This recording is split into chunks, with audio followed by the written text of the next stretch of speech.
Yeah, that country that they are calling Malaysia. Never again in my life. I've been called the N-word several times in the Philippines by kids, and I've been wondering why kids want to call me the N-word. But then I really decided to find out what's happening, and then I realized that calling me the N-word is based on the influence over the American movies. Yeah, the food's good.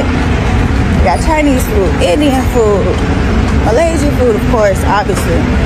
Class City, that little passive-aggressive shit, bro, that they be on when you're not doing nothing, bro. That's one thing I don't like about here, the passive-aggressiveness, bro. But for the most part, Class City, people were cool, you feel me? I didn't interact with most of them.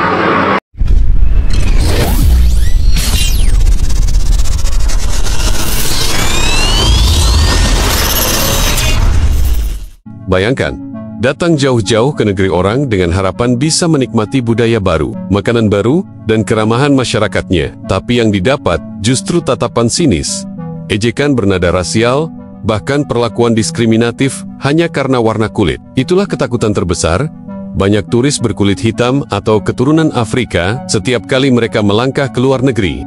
Selama ini orang sering berpikir, rasisme itu masalahnya Amerika atau Eropa. Tapi ternyata, realitanya lebih pahit. Asia Tenggara pun tidak sepenuhnya bebas dari luka yang sama. Ambil contoh pengalaman seorang turis bernama Tams di Filipina. Bukannya disapa ramah, ia malah dipanggil dengan sebutan yang jelas bernada rasis. Sementara di Malaysia, turis bernama Lashalai harus menerima tatapan aneh seakan dirinya makhluk asing yang tidak diinginkan. Senyum yang diharapkan justru diganti dengan pandangan penuh kecurigaan. Been called the N-word 6 times in the Philippines now, 5 times by kids and 1 time by an adult. You want to know what's even more interesting? The adult wasn't Filipino, it was a white foreigner. He called me the N-word because we had a little misunderstanding in the mall. Well, that's not what I want to talk about today. I want to talk about the 5 times I was called by kids and 1 time by an adult. For me, this makes me understand that Filipino adults are more informed about the impact or the meaning of the N-word and wouldn't really use it, and kids aren't really aware, and that's why I've been called the N-word more by kids than adults in the Philippines. No Filipino adult has ever called me the N-word. Kids have called me the N-word 5 times, and I guess this is because of the influence of American movies. They're fond of watching American music, pop shows, and other social media popular activities that make them call me the N-word. I think this can be addressed basically through basic education, informing them, and getting them to learn more. I'm not justifying that these kids are right, calling me the N-word, or calling a dark-skinned person like me the N-word. I think education is very important, and this can be addressed by some basic or home education. Passive-aggressiveness, bro. But for the most part, Class City, that little passive-aggressive shit, bro, that they be on when you're not doing nothing, bro. That's one thing I don't like about here, the passive-aggressiveness, bro. But for the most part, Class City, people were cool, you feel me? I didn't interact with most of them, you feel me? Because a lot of people are not open here, they don't want to interact. I was watching a racism video on YouTube, and they said, like, as an African kid in school or trying to get housing, bro, yeah, they don't fuck with blacks. Like, they look at you like you're not human or something like that, and they just try to, like, gang up on you to outcast you. It's weird. I don't know why everybody wants to gang up on black people when they go somewhere. Gang up on black people everywhere, bro. I don't understand it, but it is what it is. We don't have to be in these places at all. You feel me? So, when we go there, we gotta just observe, deal with it, and learn from it, you know? That little passive-aggressive shit, bro, that they be on when you're not doing nothing, bro. That's one thing I don't like about here, the passive-aggressiveness, bro. But for the most part, Class City, people were cool, you feel me? I didn't interact with most of them, you feel me? Because a lot of people are not open here, they don't want to interact. I was watching a racism video on YouTube, and they said, like, as an African kid in school or trying to get housing, bro, yeah, they don't fuck with blacks.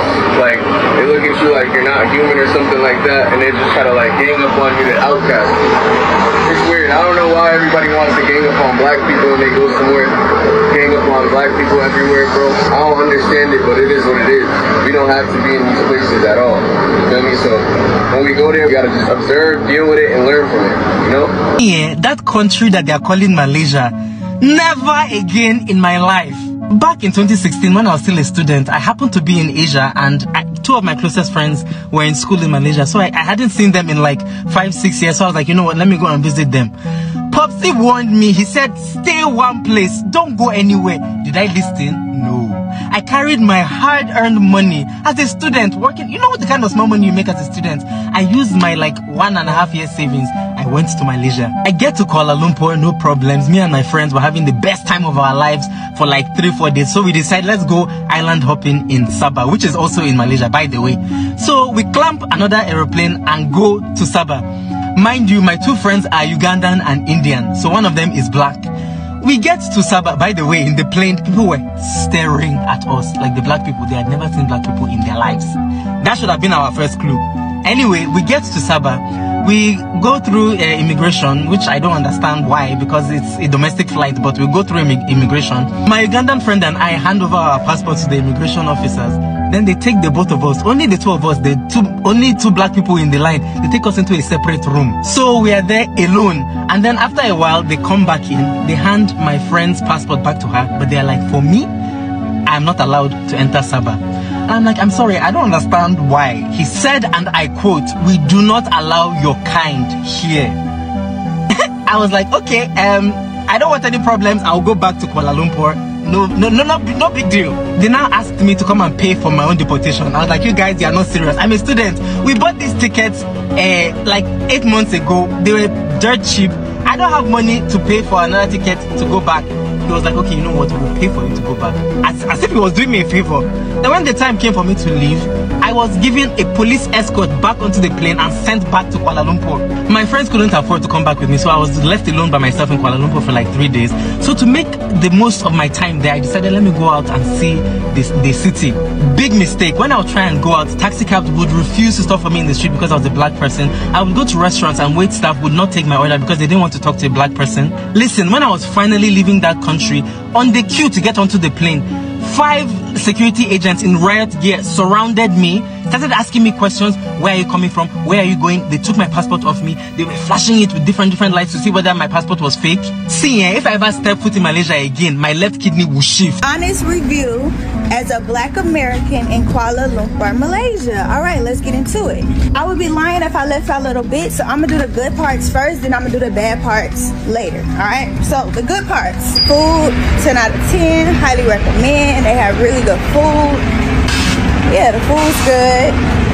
We got Chinese food, Indian food, Malaysian food, of course, obviously. Real season. I think I like Bali food a little bit better, only because I was eating more local food in Bali. Here, I'm eating more like tourist food. So yeah, before I said I was from the USA, or before I said I was American, I was definitely looked at very like fucked up. It wasn't like a regular stare. It was like almost like a stare of disgust, or a stare of why are you here, or a stare of like I don't belong or some shit. Now in Bali, I told y'all Bali was very friendly, very welcoming. Bali was my first Southeast Asian country that I visited, okay? So that was my intro to Asia. Came here, no. The looks was like, y'all see I got on my sunglasses. Namun, cerita berubah total ketika mereka menjejakkan kaki di Indonesia. Awalnya mereka ragu kalau di Filipina dan Malaysia saja begitu, apa Indonesia akankah lebih baik? Ternyata, kenyataan di lapangan benar-benar membalikkan semua dugaan. Di sini mereka justru merasa diterima. Orang-orang Indonesia mudah menyapa, ringan tersenyum, bahkan tanpa diminta, sering menawarkan bantuan. Tidak ada perasaan terasing, yang ada justru rasa hangat dan dihargai. I'm not even gonna joke. These like 3 Indonesian ladies just came up to me and took a picture. It was so funny, but it was so cute. And they were like, oh. They've definitely never seen a black person in their life, and it's so hilarious. Like, I find it so funny. They will literally be like, and then I'll be like, oh, you want me to take a picture of like you and your family? And they're like, yeah, because like language barrier, and then they stand right next to you. Also forgot to mention, I was literally recording, and so I caught one of the interactions on video, and I'm gonna put it right after this, guys.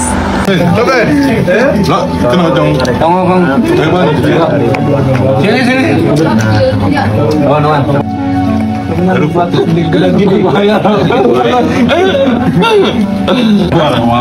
sekali.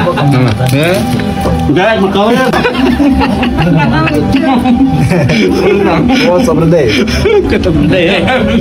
Boy, what's up today? Makan. Banyak turis Afrika mengaku bingung. Secara kultur kan Indonesia tidak jauh berbeda dengan negara tetangga seperti Malaysia atau Filipina. Tapi mengapa perlakuannya bisa kontras sekali? Jawabannya sederhana. Sejak lama Indonesia berpegang pada satu prinsip Bhinneka Tunggal Ika, sebuah falsafah yang membuat kita terbiasa hidup di tengah keberagaman dan menjadikan perbedaan sebagai kekuatan, bukan alasan untuk saling merendahkan. Dan disinilah letak perbedaannya. Indonesia tidak sekadar menyebut diri sebagai bangsa yang ramah, kita membuktikannya dengan sikap nyata. Beda dengan negara sebelah, yang sering teriak soal budaya serumpun dan mengaku paling ramah. Tapi prakteknya justru bikin tamu merasa asing di rumah orang. Pada akhirnya, keramahan itu bukan slogan tapi tindakan. Dan itulah yang membuat Indonesia selalu dikenang lebih indah oleh siapapun yang datang. Tak peduli dari bangsa atau warna kulit apa mereka berasal.